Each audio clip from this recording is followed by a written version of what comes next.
গেরুয়া শিবির বিজেপি আর তৃণমূল সমর্থকদের মধ্যে হাতাহাতি, গাড়ি ভাঙচুর, আইন শৃঙ্খলা রক্ষাকারী বাহিনীর সঙ্গে ধাওয়া পাল্টা ধাওয়া সব মিলিয়ে সরগরম ছিল পশ্চিমবঙ্গ বিধানসভা নির্বাচনের প্রথম ধাপের ভোট গ্রহণ।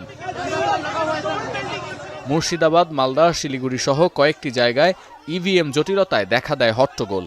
মুর্শিদাবাদের নওদায় দফায় দফায় তৃণমূল ও আমজনতা উন্নয়ন পার্টির সমর্থকদের মধ্যে সংঘর্ষ হয়। বীরভূমে বিজেপির এজেন্টকে মারধর এবং শিলিগুড়িতে জাল ভোটের অভিযোগ উঠেছে। বিচ্ছিন্ন সহিংসতার বিপরীতে সকাল থেকে কেন্দ্রগুলোতে ছিল ভোটারদের লম্বা লাইন।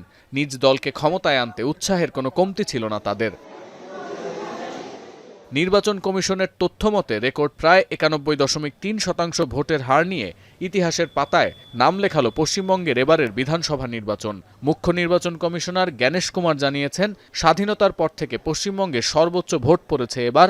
এর মধ্যে ভগবানগোলায় প্রায় ৯৬% এবং শমশেরগঞ্জে ভোট পড়েছে ৯৫%-এরও বেশি। বিচ্ছিন্ন সংঘর্ষ আর কয়েকটি কেন্দ্রে ইভিএম জটিলতা ছাড়া মোটামুটি শান্তিপূর্ণভাবেই শেষ হয়েছে প্রথম দফায় ১৫২ আসনের ভোট গ্রহণ। স্থানীয় সময় সকাল ৭টায় শুরু হয়ে ভোট চলে সন্ধ্যা ৬টা পর্যন্ত। প্রধানমন্ত্রী নরেন্দ্র মোদী দাবি করেছেন, ৫০ বছরের মধ্যে এত কম সহিংসতার নির্বাচন এর আগে হয়নি। অন্যদিকে কেন্দ্রীয় স্বরাষ্ট্রমন্ত্রী অমিত শাহ সারাদিনই ছিলেন বিজেপির নির্বাচন পর্যবেক্ষণ রুমে। এখানে বসেই দিনভর ভোট পরিস্থিতি পর্যবেক্ষণ করেন তিনি। এদিন নিজ আসন নন্দীগ্রামে ভোট দেন শুভেন্দু অধিকারী। এ সময় বিজেপির হাতে দায়িত্ব দিয়ে পশ্চিমবঙ্গের শাসন ব্যবস্থার পরিবর্তনের ডাক দেন তিনি। মহিলারা এবং হিন্দুরা একজোট হয়ে ভোট দিচ্ছে।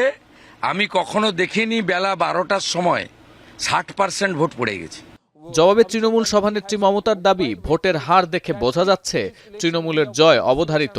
এদিন হাওড়ায় মোদির পথসভার জবাবে পাল্টা কর্মসূচি ছিল মমতার। পাল্টাপাল্টি কর্মসূচির জেরে প্রথম দফার ভোট শেষেও রাজ্যে বইছে নির্বাচনের গরম হাওয়া। সতীর্থ কর্মকার, এখন বিশ্ব।